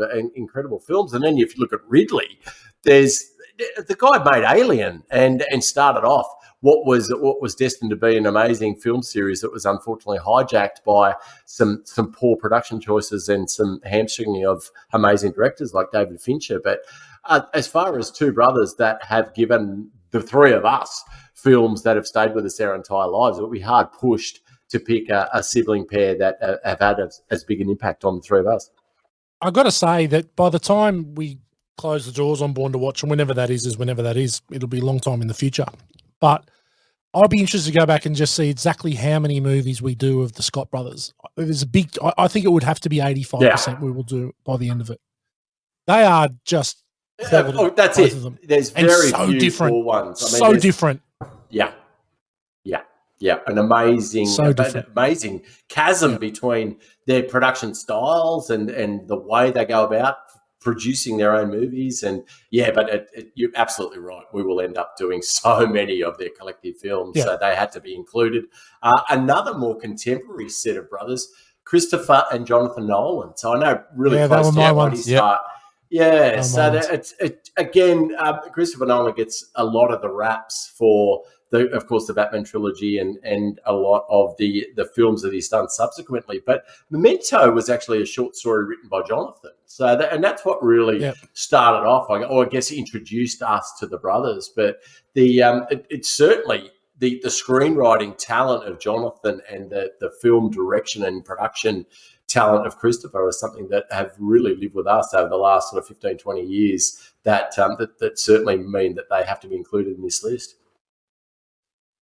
Yeah, look, I think that I agree. I think they could be the best, but I think that if you've got one left or two left, I think that they're going to be surpassed by the next couple. Yeah, look, and I've got two left on the list, so I'm going to go with the Farrelly brothers, obviously bringing us Something About Mary. Now, we talked about our favourite Farrelly brothers films earlier, but for me, Dumb and Dumber can't be surpassed. I love Kingpin. Obviously, Something About Mary we're talking about tonight. And there's certainly the Dumb and Dumber sequel did nothing for me, and there's some other films in there that I just don't think that they can eclipse what they did with Dumb and Dumber. As far as if we go back to our hot take, our fast questions, like there's so many scenes from that original Dumb and Dumber, and so perfectly cast and so stupid but yet so awesome. I just don't think that you can really surpass where they went with that film. But as far as their collective of films, if you take us back to a moment in time, these guys were producing a film that we went and saw every other year and loved absolutely implicitly throughout that time. So as far as producing siblings, again, they would be up there in the top couple for me. But the final two, which I'm sure you both have guessed, and such a broad spectrum of films that these guys have done, the Coen brothers, just Joel and Ethan. So some of personally my absolute favourite movies of all time are in this list, and I don't want to give them away because we'll end up doing them on Born to Watch as well. But what about you guys? Where do the Coens sit on your list of, I guess, not even as sibling filmmakers, just as filmmakers? Number one. Yeah.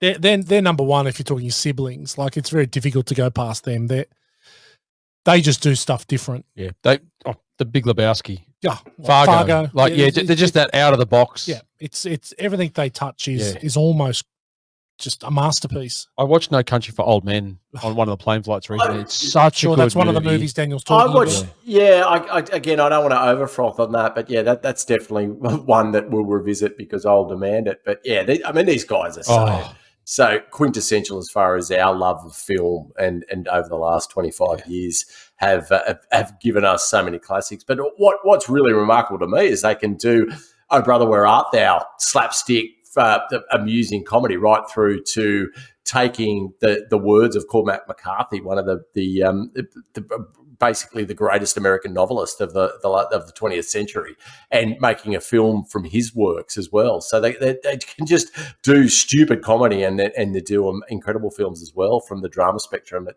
it's very hard to surpass as far as siblings. I mean, if I broaden it to TV as well, is there any other siblings that really stand out for you guys? I think you've missed a pair, and it's odd because one of them is one of your favorite movies of all time, and we've done it on the podcast. You've missed the McDonough brothers. You've missed Martin and John Michael McDonough with The Guard and In Bruges. No, absolutely. I think it's right of you to bring them up. I did leave them off purposely just because they don't cross over a lot. And I do love all of their films. And obviously, we've done The Guard and Three Billboards Outside Ebbing, Missouri is another favourite of mine. But yeah, is certainly. I'm glad you brought them up, but I chose not to put them on the list. Yeah. Yeah. Nice. Awesome. TV? And then, TV. I mean, obviously, Stranger Fiction. The Duffer Brothers. The Duffer Brothers, the Duffer Brothers. Like, those guys, incredible. And they just think as one, apparently, from all reports. And the fact that Netflix has given them just a bazillion dollars to make these movie-length episodes of that incredible show. And I haven't caught up with that. Gal, are you up to date with that yet? No. No. So it's definitely on my list, and I normally don't like Whitey holding this shit over me. But Stranger Things is one that I haven't been able to catch up with. But siblings that have produced and working so directly together is you would have to look at some of the Stranger Things episodes because they're 2 hours long. 2 hours long. Yeah. They definitely can be considered as film. I talked about this a while ago. I got through season 1. I thought it was fantastic. I started watching season 2, and then season 2 is a bad season. Yeah, and I just couldn't get through it, and then I just never got back onto it. So maybe I need to revisit it. Season 2 is a bad season. It's like The Wire season 2, where you've just got to battle through because there is gold at the end of the line, right? And I think that there's no doubt that season 2 was a hiccup, and they did fix that. Season 3 is better. I really enjoyed season 4. I think that's probably my second favourite season. Nothing compares to season 1 of Stranger Things. That's just quality. Fair enough. Yeah. All right, that it, Dan? Well done. So that's it for me. Yes, they're my top siblings. If you F-wits, I really appreciate your opinion on this. So if you guys think of any other siblings, just flick me a note at dan@myspace.getfucked, and I'd like to really take a bit of time out of my day to think about what you guys think. Not excellent. Well done, Dan. That was amazing. And look, we've now moving into a category that we're resurfacing after having a few weeks off, and we're going to put Gow on the hot spot here for Stan Bush kick-ass credit song. And Gow, you've done one. I have done one. You've done one for something about Mary, and what's it called? It's called Creepy Stalkers. Creepy Stalkers. That was the angle that I would have gone as well. Yeah, well done. yeah. So, mate, when you are ready, we've now got Matt Gowan in the panic room for his Stan Bush kick-ass credit song, Creepy Stalkers. Take it away. We're going to try and get through this in one take. Not famous for my one take. It won't happen. You haven't done a one-er since. Yeah, well, it's you. It's not me, it's you. Can I film it? No, it's your laughing head. So you got to stop it. Sorry. You're already gone. I know. This is my favourite part. All right, here we go. Creepy Stalkers. Ted likes Mary, but has Mog's hair and braces. If he's beans above his Frank, that's some pretty bad places. What you can't do? When you first started, I thought it was not. You got a mullet. I thought he's gone off and he's not mulleting it, but I love it. Let's start again. Sorry, we'll start again. All right, here we go. Ted likes Mary, but has Mog's hair and braces. Zipped his beans above his Frank. That's some pretty bad places. Didn't make it to the prom. Had to get his zipper down. Never saw her again because her family left town. And now it's been 13 years. Got Pat Healy on the job for a Miami stalking spree. Listening in on her phone, he gets really creepy. Tries to leer through the window, gets an eye full of leather titty. Keep going. Norm's in the mix, but he's running fake lives. Woogie's stalking hard too, but broke out in giant hives. Ted fights with Puffy, the poor dog barely fucking survives. Mary's got stalkers. She should have called the coppers as soon as she saw Pat Healy's new choppers. Yeah, she's got some creeps. They're all pretty scary, except for one good guy. His name is Brett Favre. She's got some stalkers. Oh, my God. Yeah. Is Morgs gone? I don't know if Morgs is gone. I was cacking myself. I had it on fucking mute because I was laughing so much. So, well played. Well played. Yeah, well done, yeah. I'm loving that you got a mullet lives. I love it. I love it. Yeah, it's a great tune. You got to just, when you've made a masterpiece, you've just got to bleed it dry. Okay. Well done, G. We love it. Let's move into star of the show. We're going to start with you up on the land, Dan. Who's your MVP for There's Something About Mary? Yeah, I've tried to avoid this actor throughout just because it was so obvious, but Cameron Diaz is she's magnetic in this film. You can understand why she was such an incredible movie star at the time. The charisma, the empathy, you're able to tell everything about her character, yet she's still a 15,000 out of 10 at the same time. She owns this. Matt Dillon, I think, is excellent as well. But yeah, for me, Cameron Diaz just steals this. Yeah. I can see that. She's got a very similar role in The Sweetest Thing, where she's, that girl next door, very funny and vibrant. So, yeah, she's really, really good in this movie. I just went the other way. I went with Matt Dillon. I just think some of his lines in this movie, he's got some really good lines, and he plays that goofy sort of character so well. He was great to watch in this movie. There's a few different ways you go with this, but I'm going to go with Matt Dillon. Yeah, I'm going with you, Gal. As magnetic and beautiful as Cameron Diaz is, I think the movie doesn't work without Matt Dillon. You could put 10 different women in that role as Mary, but I think Matt Dillon just crushes it. In saying that, she's amazing, and it's pretty close between them, but I'm going with Matt Dillon. All right. Final thoughts. What a movie. A good, as Morg said, it's a silo. You've just got to go back. You've got to get back in the time machine, like Motley Crue, and you've got to go back to 1998 and pretend that nothing has happened. Was that Bon Jovi? Or no, it was Bon Jovi. No, they said get back. No. It was Bon Jovi. No. It was Bon Jovi. It was Bon Jovi. Because remember and then he played one of John Bon Jovi's wanky songs that he wanted to play, and we were all screaming, "Get back in the time machine!" No, I'm sure it was Motley Crue. It was what's his name, the drummer, and he got it. And he remember he had the whole cube thing that he was in. Yeah. He played upside down. He goes, "I got in the time machine and I went back." Yeah. Maybe. Or maybe we're morphing. Maybe we're morphing concerts. It could have very easily been Bon Jovi. Yeah. Could be. Who knows? But we went back in the time machine, whether it was like Motley Crue or Bon Jovi, and went back to 1998, and I felt very comfortable there. I quite liked 1998 and the fact that we really didn't give a fuck about much at all. Good movie. Wouldn't be made today, which is another reason why I enjoyed it so much. It's time for the rank bank, and I've got a few things for us today.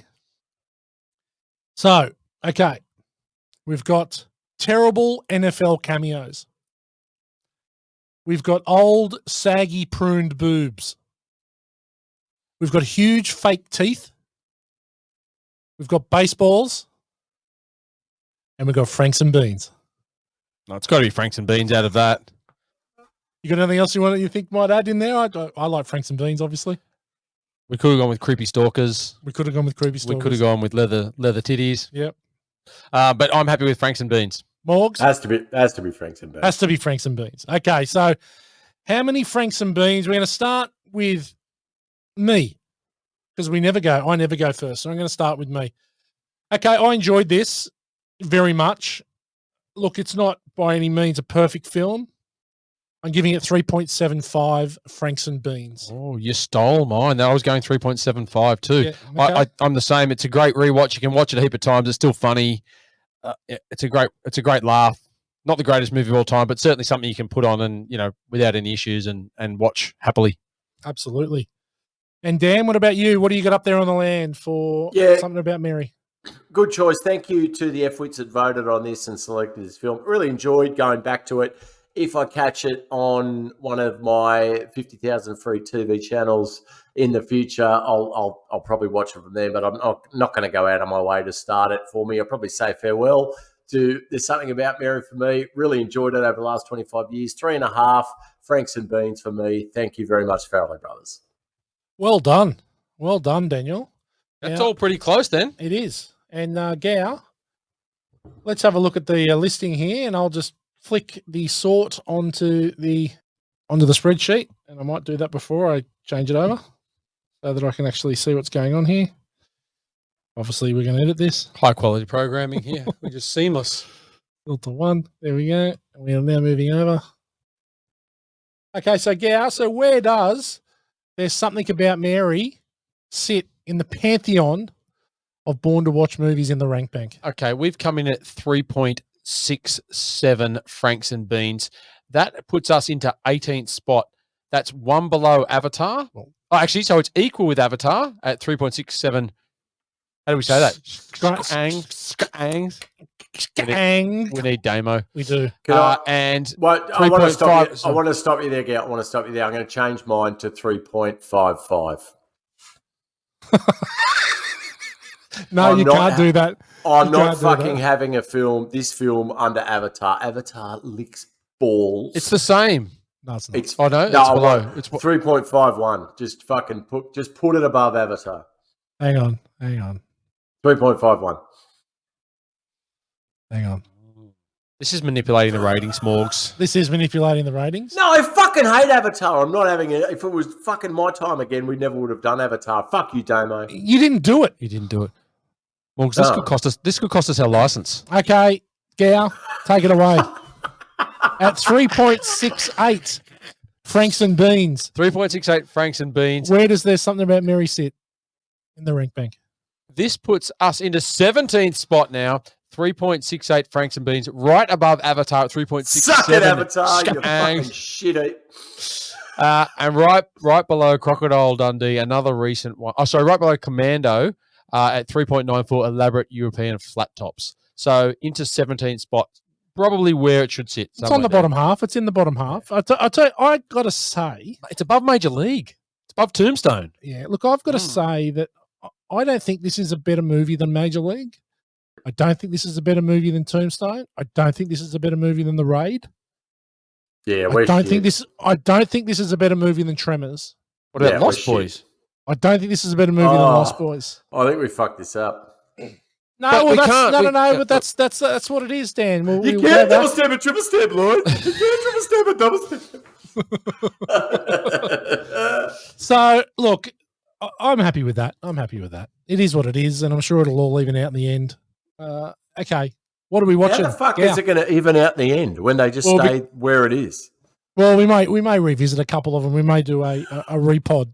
Morgs might have to send a few apologies and change his. And look, to be perfectly honest, in regards to the Raid, you guys didn't sit in on that, so there's an opportunity there for you to rate that. That was only me and Damo. No, so I think that it's 4 Ben Chongs for me. I'd fucking like the Raid. Yeah, well, there we go. That's lifting it up already. So there we go. So what are we watching, Gow? You had any chance this week to get in front of the tube? I've been banging out a couple of episodes of Yellowstone. Oh yeah, nice. Season 5, loving it. Good series. Yep. It's hard to watch it week to week. I like to binge it all. But yeah, I've been watching that. That's really all I've watched.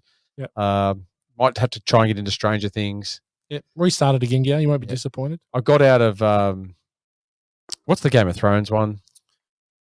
House of Dragons. I haven't finished the last couple of episodes in that. What about you, Dan? What have you been watching?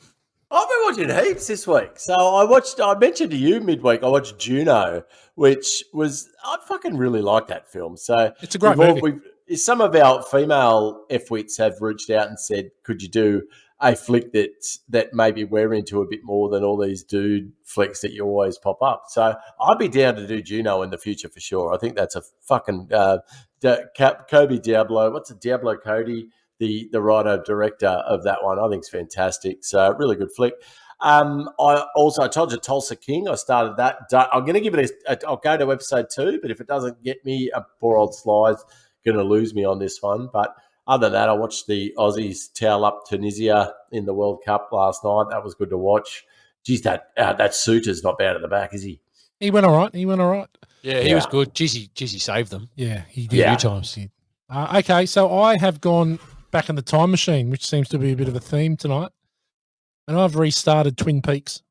I'm going back and revisiting Twin Peaks. What made you decide to watch Twin Peaks? I don't know. Somehow I just thought about I heard my son or my daughter say, "Oh, it's wrapped in plastic." He's dead. And then I heard about, she's dead, wrapped in plastic. So I went back and it's quality. I've seen it probably 10 times. I reckon I've seen season 1 10 times, which is all David Lynch. Season 2 and season 3 are pretty rubbish. He's not involved, but it's very, very good. It's very slow. It's good though. I'm enjoying it. I'm up to episode 3, which I'll probably bang out 4 tonight. Watch episode 4 tonight, and away we go.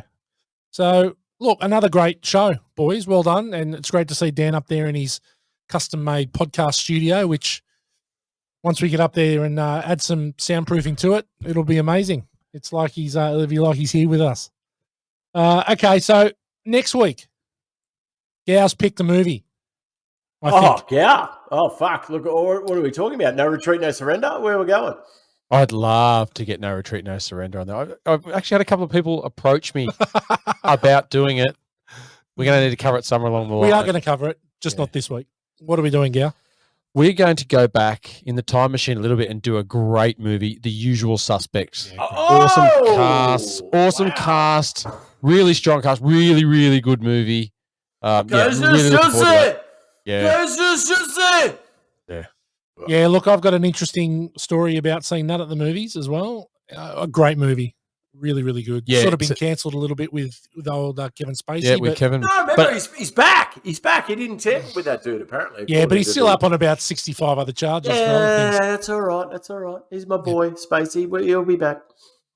Well, are you cuckolding yourself in the corner to Kevin Spacey over there? Oh, I was disappointed when he was found to be such a that wasn't found to be alleged creep, because I really enjoy his filmography for sure. So he's a super actor.